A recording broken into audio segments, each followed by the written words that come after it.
네, 감사합니다. 우리 이여전도회가 이렇게 많은 줄 저는 오늘 처음 알았어요. 특히 그 일부 예배 본당에서 한꺼번에 이렇게 많이 보기가 참 어렵습니다. 이 뒤에 그 아이들 케어하고 하시느라고 네, 반갑고 좋은 찬양 감사합니다. 오늘 설교 제목이 복 있는 자이다 보니까 바로 여러분들을 축복하고 그렇게 복 있는 사람으로 인정하고 싶습니다. 여러분, 이 세상에 복이라는 말보다 더 좋은 말이 있을까요?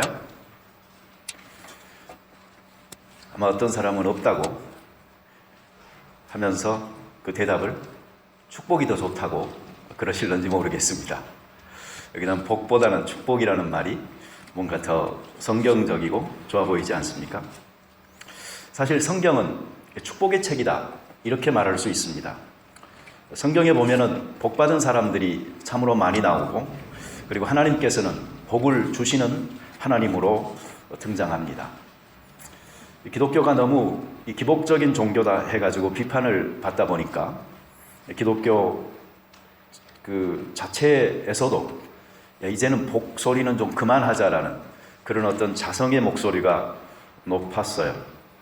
그래서 이제는 교회에서 이 복이다, 축복이다라는 말 자체가 아마 좀 금기어가 되어져 가고 있지 않나 하는 생각조차 해봅니다. 그렇지만 모든 종교는 이 복을 바탕으로 하고 있고, 아무리 고등 종교라고 하는 기독교조차도 이 복을 빼놓고는 이야기할 수 없는 부분이 많이 있습니다. 왜 그런 거니? 하나님이라는 그분 자신이 바로 우리를 보호하시고 인도하시는, 형통하게 하시는, 우리를 더욱 잘되게 도와주시는 그러한 분으로서의 역할, 등장이 너무나도 많은데 그런 것들을 빼놓고 우리가 하나님을 믿는다라고 말할 수는 없기 때문입니다. 그렇지만 성경은 축복만을 말하고 있지는 않습니다. 성경은 또한 저주와 심판에 대해서도 이야기하고 있습니다. 그래서 예수님이 말씀하신 것 중에 굉장히 우리에게 쉽게 이해될 수 있는 이야기가 있는데, 그것은 빚에 대한 비유입니다. 죄를 지은 사람이라면은 그 빛이 자기에게 다가올 때에 자기의 죄가 드러날까 봐서 그 빛을 피하고 숨지만, 그러나 죄를 짓지 않고 그 선한 일을 행한 사람은 빛이 자기에게 다가올 때에 자기의 그 선한 행위가 드러나는 것이니까 그 빛을 피하지 않고 빛으로 나아온다라고 이야기를 하셨습니다. 그러면서 예수님 자신이 바로 빛이다라고 말을 했습니다. 그래서 죄인 된 사람들은 그 빛을 피하여서 어두운 곳으로 자꾸자꾸 도망가지만, 그러나 그 빛을 향하여서 나오는 사람들은 그 빛 가운데서 그 선한 행실을 더욱더 증명해 보이는 것이다 라고 이야기를 하셨습니다. 그래서 생명으로 나오느냐 아니면 죽음으로 나아가느냐 하는 것은 결국 빛이요 축복이신 하나님께 양성적으로 반응하느냐 아니면 음성적으로 반응하느냐의 차이라고도 볼 수가 있습니다.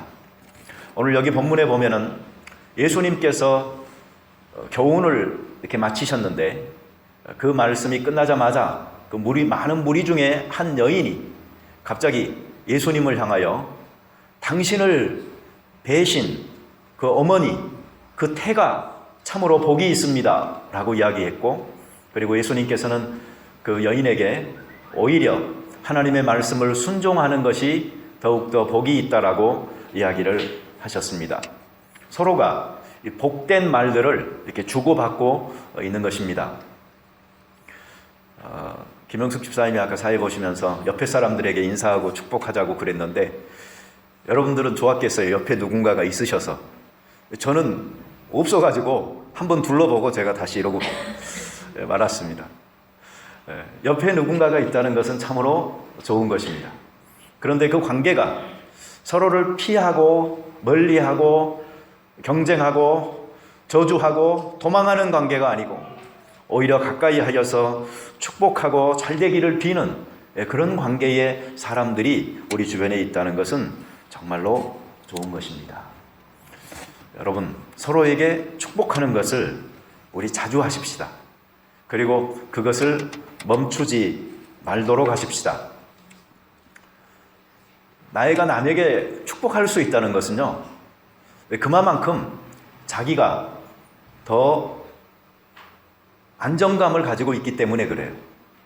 내가 누구에겐가 좋은 말을 해줄 수 있다는 것은 내가 더 여유롭다 하는 그 마음의 상태를 자기가 느끼고 있기 때문에 남에게 축복하는 것입니다.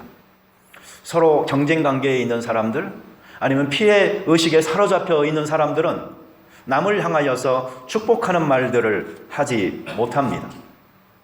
내가 더 받아도 부족한데 어떻게 내가 나의 것들을 말이나마 나눠줌으로 다른 사람을 복되게 하는 일에 앞장서기가 어렵다는 것입니다.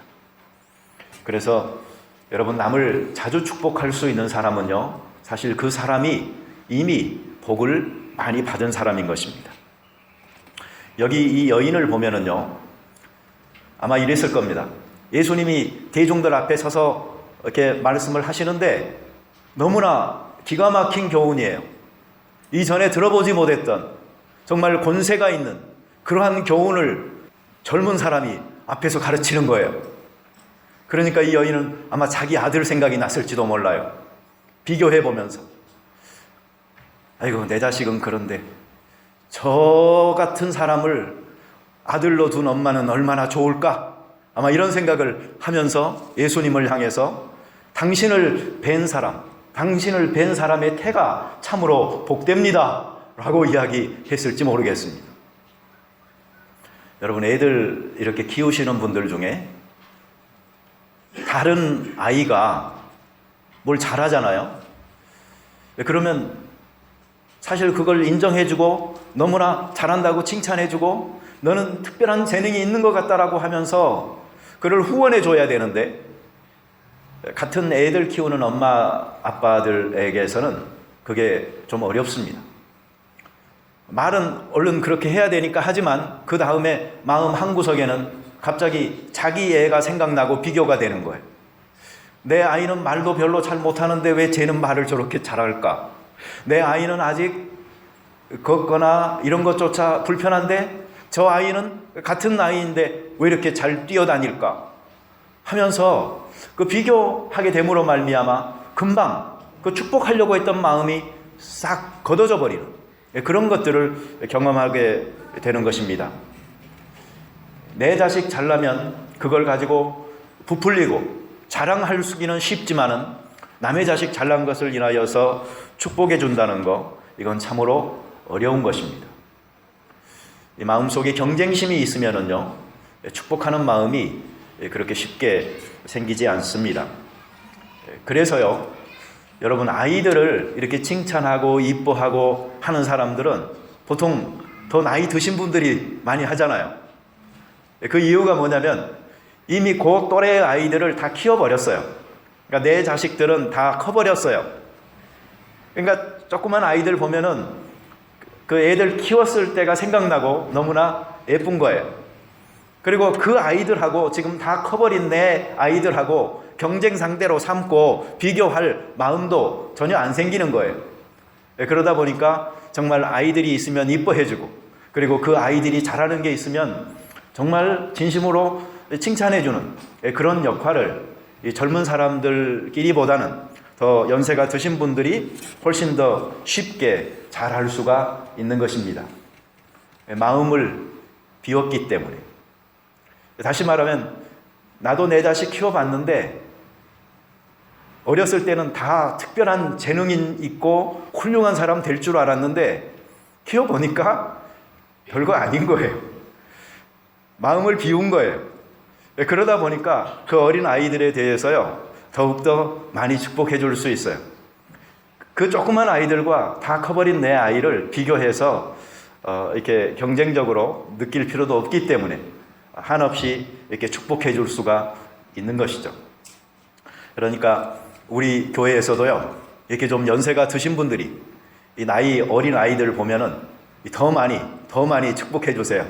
아낌없이 축복해 주시고 격려해 주시고, 그 아이들의 재능이 세월이 더해가면서 점점 더 꽃피어서 정말 훌륭한 그런 아이들이 될 수 있도록 해주시면 고맙겠습니다. 성경에 보면 아브라함이 이삭을 축복하고 이삭이 야곱을 축복하지 않습니까? 그리고 야곱은 또 자기 손자들 많은데 다 손 얹고 축복하면서 연세가 좀 드신 분들에서 이 젊은 사람들에게 그 축복이 이렇게 전가되고 더욱더 증가해가는 것을 우리가 보게 됩니다. 그러니까 우리 젊으신 애기 엄마들, 저기 어른들한테요, 애기들 위해서 이렇게 자주 기도해달라고 그러세요. 정말 진심으로 축복해 줄 수 있는 분들이 바로 그런 분들입니다. 남을 이렇게 축복하기 어려운 이유 중에 하나는요, 축복하기 전에 생기는 시기심을 극복하지 못하기 때문에 그래요. 사실 이 여인도 한번 생각해 보세요. 당신의 어머니가 복이 있습니다라고, 복이 있습니다라고 말을 했잖아요. 그렇지만 그 전에 어떤 그 생각의 과정을 추적해 봐 보세요. 그러면 그 사이에 나도 어머니인데, 나도 자식이 있는데 하면서 비교하게 되고 거기에서 멈춰버릴 수가 있었어요. 그러면 그게 잘못되면 시기하는 마음이 되어지는 겁니다. 그런데 그것을 극복하고 축복하는 마음으로 바뀌어서 그리고 복이 있다라고까지 이야기할 수 있게 되어진 것. 이거 참으로 놀라운 겁니다. 여러분, 시기한다는 게 정말 나쁜 이유가 뭔 줄 아세요?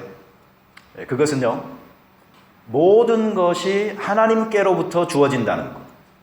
다시 말하면 다른 사람에게 지금 있는 어떤 것들이 하나님께서 허용하신 것이라는 것.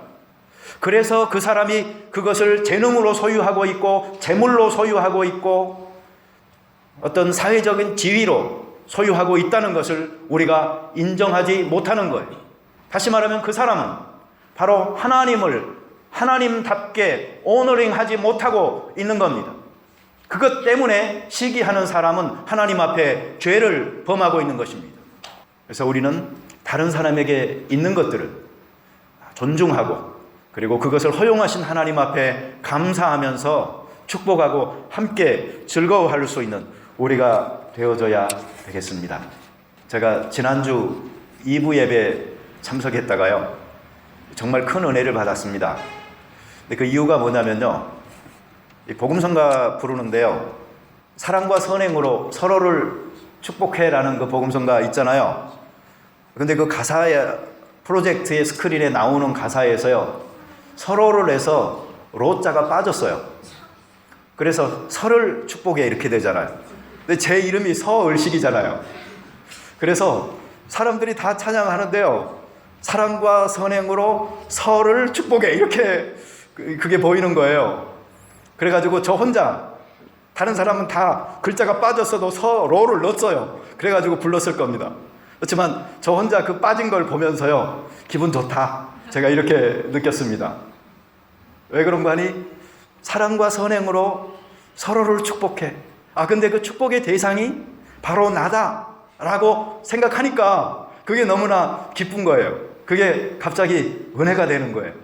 그러니 여러분, 우리가 시기하는 마음을 걷어내고 하나님께서 다른 사람에게 주신 놀라운 선물들을 인하여 감사하면서 인정하고 그 사람들을 축복해 줄 수 있는 우리 공동체가 된다면 우리가 서로가 힘을 많이 얻을 거라고 저는 믿습니다. 자, 근데 예수님께서는요, 그 말씀을 들으시고 특별한 말씀을 하십니다. 한번 그 28절 말씀 한번 읽어보세요. 예수께서 이르시되 오히려 하나님의 말씀을 듣고 지키는 자가 복이 있느니라. 여러분, 여기서 저는요, 이렇게 크게 눈에 띄는 말이 오히려라는 말이에요. 오히려. 예수님을 이 땅에 태어나게 하는 도구로 사용되어졌던 그 마리아보다도 오히려 더 복이 있는 사람은 누구냐? 그 사람들은 바로 하나님의 말씀을 듣고 지키는 자가 복이 있다라는 거. 와, 이거 굉장히 놀랍지 않습니까? 사실 이 천주교에서 마리아를 성모 마리아라고 해서 굉장히 존중하는 이유 중에 하나가 바로 그 가브리엘 천사가 그 수태고시를 하면서요 했던 말 중에 있어요.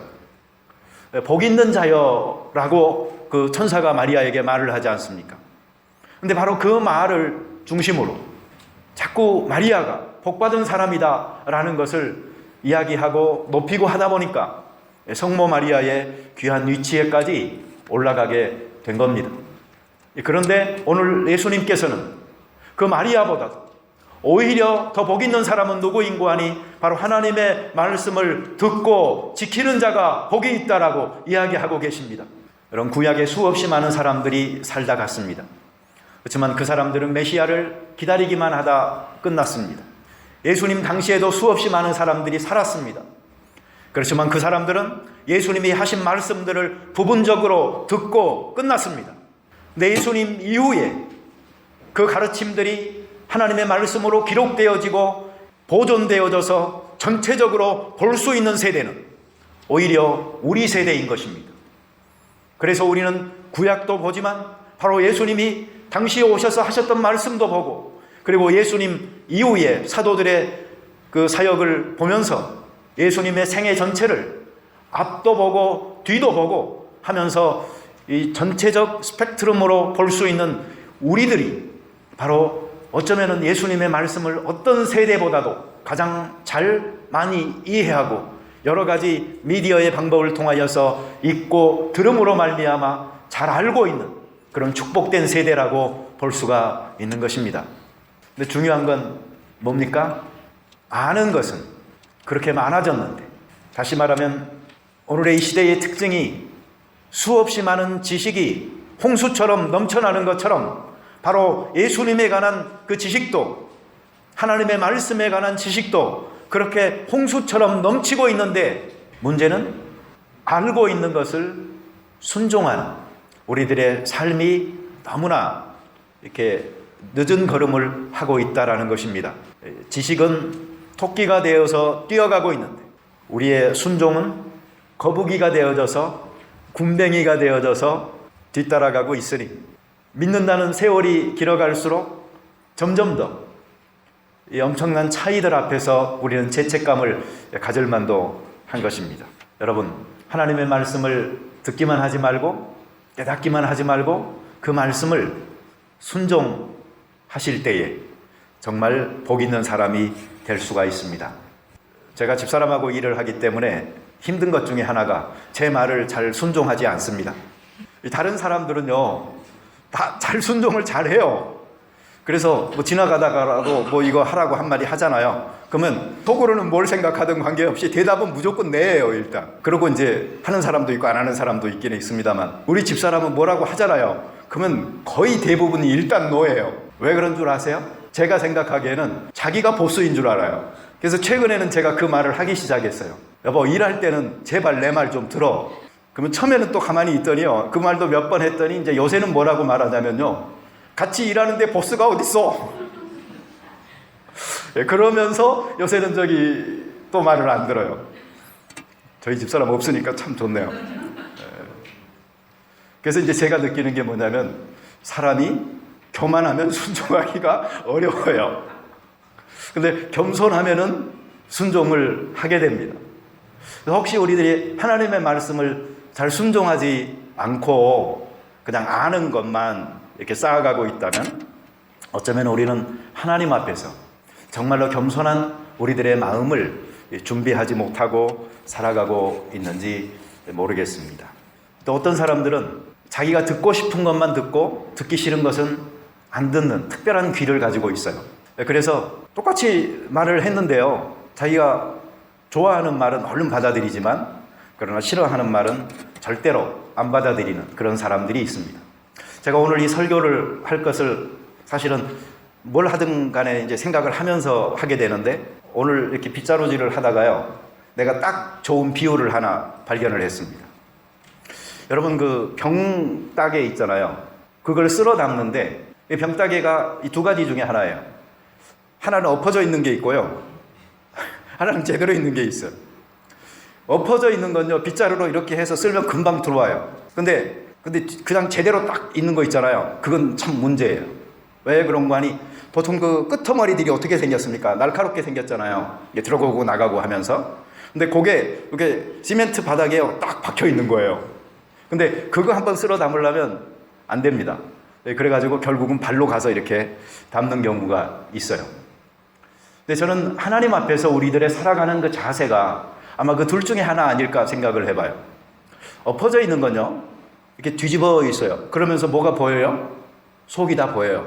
속이 다 보여요. 하나님 앞에서요, 그렇게 열려있는 자세로 항상 쉽게 이동할 수 있는, 쉽게 순종할 수 있는, 자기를 오픈한 상태로 있는 그런 사람들이 있고요. 딱 뒤집어져 가지고 겉에만 싹 보여주고 그 속에 뭐가 있는지 하나님 앞에서 전혀 드러내지 않은 채 아주 그냥 나를 움직이지 말으라고요, 사력을 다해서 땅바닥에 찰싹 붙어있는 그런 사람이 있는 것 같아요. 우리가 신앙의 자세를 하나님 앞에 가질 때에 여러분, 고집스러운 그런 그 사람보다는 자기를 오픈하고 그렇게 열려있는, 그래서 쉽게 하나님의 말씀에 따라서 순종하며 행할 수 있는 그런 자세가 하나님께서 보시기에 더 아름답지 않을까요? 예수님께서는 하나님의 말씀을 존중했어요. 그리고 높이셨어요. 그래서 예수님의 말씀 속에서도 하나님의 말씀을 자주 인용하셨고, 그리고 그 말씀에 순종하는 자들이 복되다라고 이야기하셨어요. 그리고 예수님 자신도 그 하나님의 말씀에 순종하면서 사셨습니다. 오늘날 우리들의 신앙 그 발전은 결국 어디에 있느냐? 그것은 교회 생활에 익숙해져 가는 데 있지 않아요.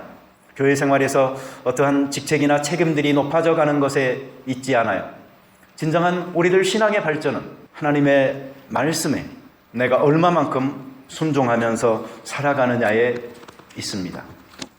지금 우리는 사순절의 한 복판에 있습니다. 그래서 다음 주에는 우리가 종려주일을, 그리고 그 다음 주일에는 부활절을 지키게 될 것입니다. 이 땅에 오셔서 십자가 위에서 달려 죽으신 예수님께서는 하나님의 뜻에 순종하여서 이 땅에 오셨고, 그리고 순종하는 삶을 사시다가 결국은 쓴 잔을 순종함으로 들이키는 십자가의 죽음을 당하셨습니다. 그렇게 철저하게 낮아지고 또 낮아지신 예수님을 하나님께서는 높이셔서 이 세상의 만주의 주가 되시도록 만들어 주셨던 것입니다. 우리가 사순절에 주님의 고난을 생각하면서 우리들의 신앙적 자세를 비움과 겸손함으로 내드리고 하나님의 말씀에 순종하는 행보를 하나하나 하기를 시작하게 될 때에, 그때에 하나님께서는 우리를 높이셔서 영화롭게 하실 것입니다. 진정한 고난의 아픔을 통해서 자기를 부인하고 자기를 죽일 수 있는 사람이 바로 부활의 영광과 그 희열을 느낄 수가 있게 될 것입니다. 같이 기도드리겠습니다. 자비로운 주님, 감사합니다. 예수님께서 이 땅에 오셨습니다. 그것은 순종이었습니다. 예수님께서 십자가 지셨습니다. 그것도 순종함이었습니다. 겟세마네 동산에서 기도하실 때에 인간적 고뇌의 극단에서 이 잔을 내가 꼭 마셔야만 하겠느냐, 다른 길은 없겠느냐고 하나님에게 항변하듯 땀이 피가 되도록 기도하셨던 예수님이셨지만, 결국은 아버지의 뜻대로 되기를 원하나이다라는 순종함으로 받아들이시고 골고다의 언덕의 길을 오르셨던 예수님을 생각해 봅니다. 우리도 하나님의 말씀에 순종하기가 어쩌면 그러한 필사적 기도를 통해서만이 가능할 경우가 있을 것입니다. 주님, 그러나 이 고난의 때 그리고 부활의 때를 맞으면서 우리는 죽기까지 순종하신 그리스도의 순종을 배울 수 있도록 하심으로 그 귀한 예수님을 잉태하고 이 땅에 태어나게 했던 마리아보다도 더 복된 하나님의 말씀을 듣고 순종하는 사람들이 될 수 있도록 도와주시옵소서. 이 성찬의 귀한 떡 잔을 우리의 몸속으로 받아들이면서 이것이 우리의 생활 속에 묵직하게 교훈하고 자리 잡고 능력을 발휘할 수 있도록 도와주시옵소서.